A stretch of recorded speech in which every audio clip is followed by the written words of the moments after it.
Hi friends. നമ്മുടെ അഞ്ചക്കള്ള കൊക്കാൻ എന്ന് പറഞ്ഞുള്ള സിനിമയുടെ പേര് കേൾക്കുമ്പോൾ പോയ എന്താണോ. ഹായ്, നമ്മുടെ അഞ്ചക്കള്ള കൊക്കാൻ എന്ന് പറഞ്ഞിട്ടുള്ള ചെമ്പൻ വിനോദും ലുക്മാനൊക്കെ പ്രധാന കഥാപാത്രങ്ങൾ അഭിനയിച്ചിട്ടുള്ള സിനിമ. എന്റെ മോനെ, എന്താ പടം! വേറെ വൈബ് പടം. ഈ സിനിമയുടെ പേര് കേൾക്കുമ്പോൾ ഉള്ള ഒരു ഫീൽ ഉണ്ടല്ലോ, അത് ഒരു ഡിഫറെന്റ് എന്നുള്ള ഒരു സംഭവം, അതുപോലൊരു മൂഡാണ് സിനിമ തുടങ്ങുന്ന മുതൽ അങ്ങോട്ട് അവസാനം വരെ അവര് നമ്മുടെ മുമ്പിലേക്ക് തന്നിട്ടുള്ളത്. അതായത് ഇതിൽ ചെമ്പോസ്കി എന്ന് പറഞ്ഞ ചെമ്പൻ വിനോദിന്റെ പ്രൊഡക്ഷൻ ഹൗസ് ഉണ്ടല്ലോ, അതിന്റെ ഒരു ഒരു സാധനം വരുന്നുണ്ട്. അതന്നെ കിടലായിരുന്നു. അവിടുന്ന് അങ്ങോട്ട് പിന്നെ ഏറ്റവും എൻഡിലേക്ക് വരെ വൈബുകളുടെ ഒരു മേളമാണ്. അത് 777 ചാർലി എന്ന് പറഞ്ഞ സിനിമയിലെ നായകനായിട്ടുള്ള രക്ഷിത് ഷെട്ടി, പുള്ളിക്കാരന്റെ അവനെ ശ്രീമൻ നാരായണ എന്ന് പറഞ്ഞിട്ടൊരു സിനിമയുണ്ട്. ആ സിനിമയിൽ അവർ ക്രിയേറ്റ് ചെയ്തിരിക്കുന്ന ഒരു ഒരു ഒരു ഗ്രാമമുണ്ട്, ഒരു നാട്. അതായത് കുറെ കള്ളന്മാരും ചതിയന്മാരും പല തരത്തിലുള്ള മിസ്റ്റീരിയസ് ആയിട്ടുള്ള പല കഥാപാത്രങ്ങളുള്ള, ഓരോ ആളുകൾക്കും ഓരോ തരം വൈബുള്ള ഓരോ കഥാപാത്രങ്ങളുള്ള ഒരു ഒരു ഒരു സമൂഹം ജീവിക്കുന്ന ഒരു നാട്. അത്തരത്തിൽ ഒരു നാട് ക്രിയേറ്റ് ചെയ്ത് വെച്ചിട്ടുണ്ട് ഇതിലൂടെ നമ്മുടെ ഉല്ലാസ് ചെമ്പൻ എന്ന് പറയുന്നത് ഇതിന്റെ ഡയറക്ടർ. ഉല്ലാസ് ചെമ്പൻ ആണ് ഇതിന്റെ ഡയറക്ഷൻ എന്നൊക്കെ പറഞ്ഞാൽ ഏറ്റവും ബെസ്റ്റ് ഡയറക്ഷൻ ഒന്നും പറയുന്നില്ല, പക്ഷെ മലയാള സിനിമയിൽ തീർച്ചയായിട്ടും ഇത്തരത്തിലുള്ള ഈ രീതിയിലുള്ള ഒരു ഒരു സ്റ്റൈൽ, ഒരു എന്താ പറയാ, അത്തരത്തിലുള്ള ഒരു ഡയറക്ഷൻ രീതി നമ്മൾ കണ്ടിട്ടില്ല. അങ്ങനെ ഒരു സാധനം ഈ സിനിമയിലൂടെ ഈ ഉല്ലാസ് ചെമ്പൻ എന്ന് പറഞ്ഞ ഡയറക്ടർ നമുക്ക് പ്രേക്ഷകന് തീർച്ചയായിട്ടും തരുന്നുണ്ട്. ഭയങ്കര രസമായിട്ടുള്ള സിനിമയാണ്. It's A must watch in theatres. കാരണം നമ്മൾ ഒരിക്കലും OTT വന്നതിന് ശേഷം മൊബൈലിലോ അല്ലെങ്കിൽ ഒരു TV-യിലോ ഒന്നും കണ്ടു കഴിഞ്ഞാൽ അത്ര ഫീൽ കിട്ടുന്നു ഒരിക്കലും ഞാൻ വിശ്വസിക്കുന്നില്ല.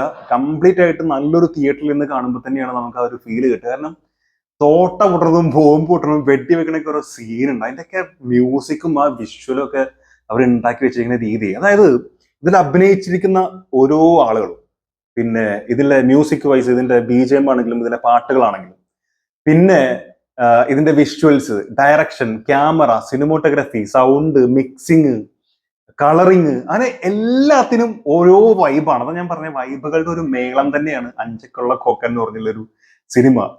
കാരണം ആ നാടൊക്കെ അവർ ക്രിയേറ്റ് ചെയ്തിരിക്കുന്നത് എന്ത് രസമാണ്. നമ്മൾ ഒരു ഒരു ക്യാരക്ടറിനെ നമ്മൾ ഒരു സ്ഥലത്ത് നിന്ന് കാണുമ്പോൾ ഉള്ള പോലെ മറ്റൊരു ഡയമെൻഷനിൽ നിന്ന് അയാളെ നോക്കുമ്പോൾ അയാൾക്ക് മറ്റൊരു വൈബാണ്. അങ്ങനെ ഓരോ ആളുകൾക്കും ഓരോ രീതികളാണ്. പെർഫോമൻസുകൾ എടുത്തു പറയേണ്ടത് തീർച്ചയായിട്ടും ലുക്മാൻ, അതുപോലെ തന്നെ ചെമ്പൻ വിനോദ്, രണ്ടുപേരും ഔട്ട്സ്റ്റാൻഡിങ് തന്നെ പറയാം. ഒന്നിനൊന്നിനും മെച്ചം തന്നെ പറയാം. ചെമ്പൻ വിനോദൊക്കെ എന്താ പറയുക, അടിച്ച് തകർത്തിട്ടുണ്ട്. അമ്മാതിരി അഭിനയാണ് കാഴ്ചവെച്ചിരിക്കുന്നത്. പിന്നെ ലുക്മാൻ ആണെങ്കിലും, ലുക്മാനൊക്കെ എന്താ പറയാ, പുള്ളിയുടെ അഭിനയം എന്ന് പറയുമ്പോഴേ കുറെ പേടിച്ചിട്ടുള്ള കുറെ സാധനങ്ങളൊക്കെ ഉണ്ട്. അതൊക്കെ എന്ത് രസമായിട്ടാണ് ചെയ്തിട്ടുള്ള അറിയോ. ഒരു വളരെ ഡിഫറെന്റ് ആയിട്ടുള്ള ഒരു ക്യാരക്ടറാണ്. പിന്നെ തുടക്കത്തിൽ ലുക്മാനെ കുറിച്ച് പറയുമ്പോഴാണ്, ലുക്മാൻ ആദ്യം തന്നെ ഈ എന്താ പറയാ സ്ക്രീനിലേക്ക് വരുന്നൊരു സംഭവമുണ്ട്. ആ ഷോട്ടൊക്കെ ജസ്റ്റ് ഒരു ഡ്രോൺ ഷോട്ടാണ്. ഒരു പഴയ കാലത്തുള്ള ഒരു ബസ്, ആ ബസ് ഒരു ഒഴിഞ്ഞ സ്ഥലത്തൂടെ പോകുന്ന സാധനം, ഡ്രോൺ ഷോട്ട് മാത്രമേ ഉള്ളൂ. പക്ഷെ അപ്പോഴുള്ളതിന്റെ BGM-ഉം അതുപോലെ ആ ഒരു ഷോട്ടിന്റെ ഭംഗിയും, അത് കഴിഞ്ഞ് ഈ ലുക്മാന്റെ ഈ എൻട്രിയും എല്ലാം ഭയങ്കര രസമായിട്ട് കൊടുത്തിട്ടുണ്ട്. അതുപോലെ തന്നെ അങ്ങനെ വരുമ്പോൾ ഉള്ളൊരു ചായക്കടക്കാരൻ, ആ ചായക്കടക്കാരന് വരെ ഒരു പ്രത്യേക രീതിയാണ്. അയാൾക്ക് ഒരു പ്രത്യേക സ്വഭാവമാണ്. അതായത് വരത്തനാണോ ചോദിച്ചിട്ട് സാധനം കൊടുക്കുള്ളൂ. അതുപോലെ വരത്തനാണെങ്കിൽ എന്താണ് ചോദിക്കുന്നത് അത് അതിന്റെ ഏറ്റവും കുറഞ്ഞ സംഭവം കൊടുക്കുള്ളൂ. ഇപ്പോൾ ചായ കൊടുത്താൽ പാൽ ചായ കൊടുക്കുക, കട്ടൻ ചായ കൊടുക്കുള്ളൂ, അങ്ങനെയൊക്കെയുള്ള ഒരു ഒരു സംഭവം. നാട്ടുകാരനാണെങ്കിൽ പാൽ ചായ തന്നെ കൊടുക്കും. അങ്ങനെയൊക്കെയുള്ളൊരു രീതിയുണ്ട്. ആ കടക്കാരന്റെ രീതി വരെ ഭയങ്കര രസമായിട്ട് ചെയ്തിട്ടുണ്ട്. പിന്നെ ഒരിക്കലും നമുക്ക് ഒഴിവാക്കാൻ പറ്റാത്ത രണ്ട് കഥാപാത്രങ്ങളുണ്ട്. അതായത് എന്താണ് അവിടെ, ചെല്ലാപ്പികളോ അങ്ങനെ ഒരു സംഭവം, രണ്ട് കണ്ണാപ്പികള്. പക്ഷെ രണ്ടു പേരും ഇതിൽ ഏറ്റവും നല്ല വൈബ് ആ രണ്ടുപേർക്കാണ്. അത് ഒരാളുടെ ചിരിയും അയാളുടെ ഡാൻസും, അത് ഈ ആക്ഷൻ രംഗങ്ങളൊക്കെ വരുമ്പോൾ ഫൈറ്റ് ഒക്കെ ചെയ്യുമ്പോൾ അയാൾക്കൊരു മൈക്കിൾ ജാക്സൺ ടൈപ്പ് കുറച്ച് മൂവ്മെന്റ്സ് ഒക്കെ ചെയ്ത് ഇങ്ങനെ അങ്ങനത്തെ ഒരു സ്റ്റൈലാണ് ഒരാൾക്ക്. മറ്റേ ആളുടെ അയാൾക്ക് സംസാരം കറക്റ്റ് സംസാരിക്കാൻ കഴിയില്ല, ചെറിയൊരു കൊഞ്ഞപ്പടയൊക്കെ പറയില്ല നമ്മള്, അത്തരത്തിലുള്ള ഒരു സംസാരമാണ്. അതുപോലെ തന്നെ അല്ലെങ്കിൽ മുച്ചറിയൊക്കെ എല്ലാ ആളുകൾ സംസാരിക്കുന്ന രീതിയിലുള്ള ഒരു സംസാരമാണ്. പ്ലസ് ഈ നാവ് കൊണ്ട് ഇങ്ങനെ ഒരു കളിയുണ്ട്. അത് എല്ലാ സ്ഥലത്തും അത് എന്താ ത്രൂ ഔട്ട് അവരത് കറക്റ്റ് പിടിച്ച് ചെയ്തിട്ടുണ്ട്. ആ രണ്ട് ക്യാരക്ടേഴ്സ് ഇതിൽ ഒരിക്കലും നമുക്ക് ഒഴിവാക്കാൻ പറ്റില്ല.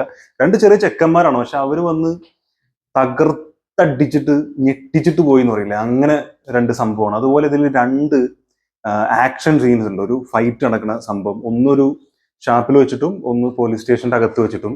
ഇത് 5-10 മിനിറ്റ് ഒക്കെ ത്രൂ ഔട്ട് ഒരു എന്താണ് ജഗ്ഗ പുകയാണ്. അത് നമ്മൾ കണ്ടുകൊണ്ടിരിക്കുമ്പോൾ നമ്മുടെ കൺമുമ്പിൽ നമ്മൾ ഫൈറ്റ് കാണുന്ന രീതിയിലുള്ള ഒരു അത്തരത്തിലൊരു ഫീല് തരാൻ അവർക്ക് സാധിച്ചിട്ടുണ്ട്. അതായത് അടിച്ചു പൊളിക്കണം. അത് എങ്ങനെ പറയേണ്ടതെന്ന് അറിയില്ല. കറക്റ്റ് ഒരു അടി നടക്കുന്ന സ്ഥലത്ത് എങ്ങനെയാണ് അതിന്റെ എല്ലാ മൂഡും കൊണ്ടുവന്നിട്ടുള്ള ഒരു പരിപാടി. അതുപോലെ തന്നെ നമ്മുടെ എന്താ പറയാ, ഈ പുള്ളിക്കാരന്റെ പേര് എനിക്ക് കിട്ടുന്നില്ലല്ലോ.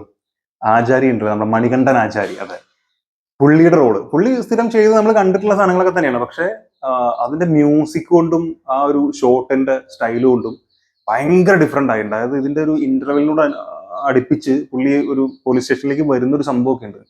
ഭയങ്കര കാറ്റും ഈ സിഗരറ്റ് ഒക്കെ വലിച്ചിട്ട് ബീഡി കുറ്റിയൊക്കെ വലിച്ചിട്ട് പുള്ളി ഇങ്ങനെ കൈയൊക്കെ ബേക്കിലേക്ക് കെട്ടിച്ച് ഇങ്ങനെ നടന്നു വരുന്ന ഒരു സാധനമൊക്കെ ഉണ്ട്. അതിന്റെ ആ താഴ്ന്നുള്ള കാലിന്റെ ഒരു ഷോട്ടും പിന്നെ പുള്ളി ഇങ്ങനെ വരുന്ന പതുക്കെ ക്യാമറ വന്നിട്ട് ഫേസ് റിവീൽ ചെയ്യുന്നതും ഒരു സ്ലോമോയും ആ ടൈമിലെ ബീജിയമും എല്ലാം കൂടെ ഒരു മരണമാസ സീനായിരുന്നു. അങ്ങനെ മൊത്തത്തിൽ ഒരു ഗംഭീരമായിട്ടുള്ള ഒരു എക്സ്പീരിയൻസ് എന്നുള്ള ഒരു സിനിമ. വളരെ ഡിഫറെന്റ് ആയിട്ടുള്ള എക്സ്പീരിയൻസ് ആണ്. തീർച്ചയായിട്ടും നമുക്ക് പറയാം ഒരുപക്ഷെ ഇന്ത്യൻ സിനിമയിൽ തന്നെ നമ്മൾ കണ്ടിട്ടുള്ളതിൽ വളരെ റയർ ആയിട്ടുള്ള സിനിമകളുള്ളൂ. ഇപ്പൊ ഞാൻ ഈ പറഞ്ഞ പോലെ അവനെ ശ്രീമൻ നാരായണ പോലെയുള്ള വളരെ ചുരുക്കം സിനിമകളെ നിങ്ങൾക്കാണെങ്കിലും ഇതിനോട് അടുപ്പിച്ച് നമുക്ക് ഇത്തരത്തിലുള്ള ഒരു വെറൈറ്റി സംഭവം കൊണ്ടുവന്നുള്ള സിനിമ എന്ന് പറയാൻ പറ്റുള്ളൂ.